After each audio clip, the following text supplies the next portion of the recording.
नमस्कार मित्रांनो, आपल्या YouTube चॅनलमध्ये सगळ्यांचं सहर्ष स्वागत करीत आहोत. या बैलगाडा क्षेत्रामध्ये एक नवीन वादळ आले. सलग 3 मैदानात एक नंबरचा मानकरी ठरलेला आहे हा बैल. मोरदरीकरांचा हरण्या 301. एक वेगळंच नाव या बैलगाडा क्षेत्रात आलंय. कोणालाच माहित नाही, कोणच आशा लावू शकत नाही की हा बैल एक नंबर करेल म्हणून. कारण या बैलाने केलं तसं. कोणाला वाटत पण नव्हतं. कारण टॉपचे पहिरे पण नव्हते या बैलाकडे. एक बैल आजारी होता, कोणाला माहित पण नव्हता हा बैल कुठला आहे काय आहे.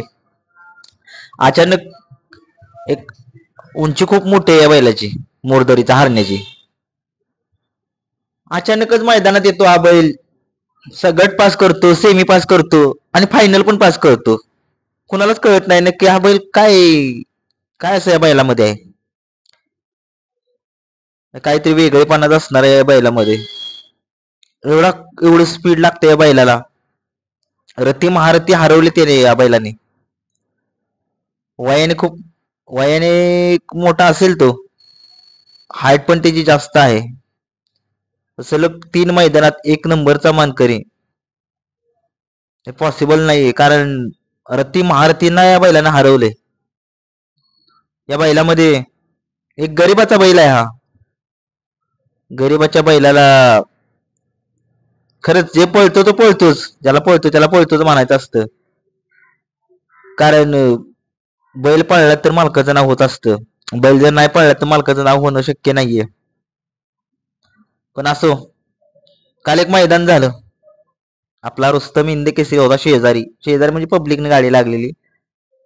आणि 301 हरणे आणि कबाली मध्ये होते.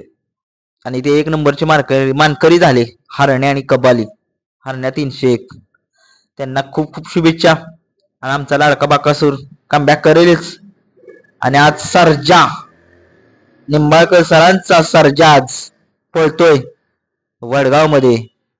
घरणिकीचा राजा पण येतोय तिथे. बघा आज काटिकी टक्कर होणार आहे. पण मोरदरीचा हरण्या एक गरीबाचा बैल, घरणिकीचे राजा नंतर जर कोण असेल तो मोरदरीचा हरण्या. मालकाचं नाव उंचीवर नेलेलं आहे या बैलाने. 3 मैदानात सलग एक नंबरचा मानकरी ठरलेला हा मोरदरीकरांचा हरण्या 301. धन्यवाद मित्रांनो.